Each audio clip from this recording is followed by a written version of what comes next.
This is a little more complicated linear equation in one variable. It's complicated by two things. Number one, it has fractions. And number two, there is a subtraction sign in front of a term, and the term contains terms.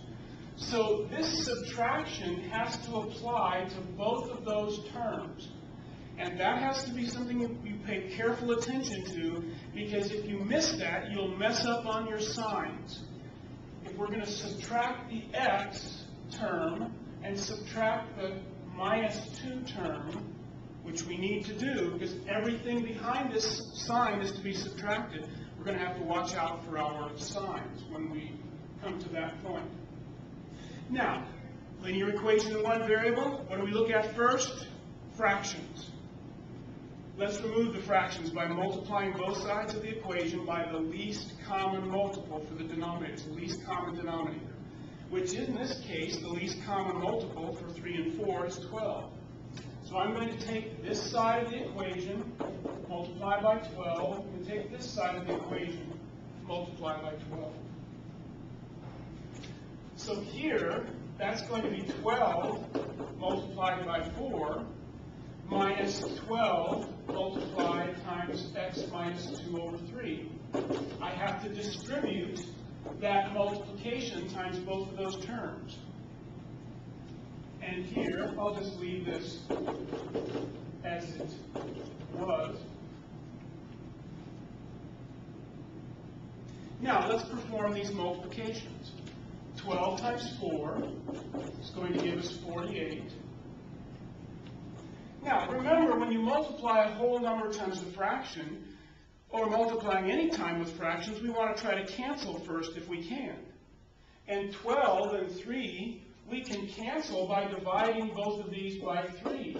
So all that's left is to take 4 times those two terms, x minus 2. And once again here, before we multiply, we'll want to try to cancel. And I can do that by dividing both of these terms by 4. So I end up with 3 times the two terms minus x minus 1.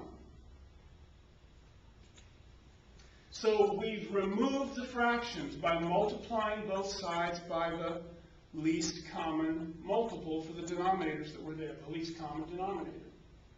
Now, after fractions comes parentheses. Do we have any parentheses? Yes, we have parentheses we need to remove. Careful, the minus 4 times the minus 2 gives us plus 8.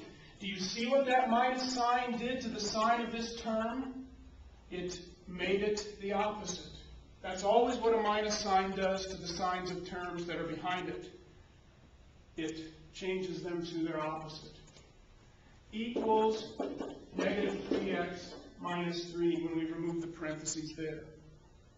Look at your expressions. Any like terms in this expression we can combine? No. Any like terms here? Yes. 48 plus 8 gives us 56. Do we only have one variable term? No, we have two variable terms.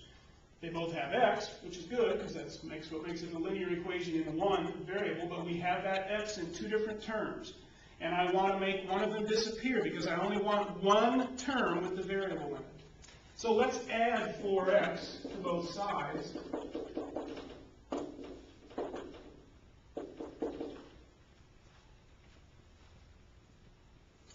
And again, you remember why I had to do it to both sides, in order to maintain the balance of my equation.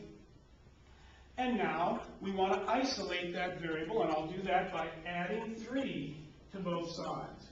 So x equals 59. So the value of x that will make the left-hand expression equal the right-hand expression is if x is 59. That's our solution to this linear equation in one variable.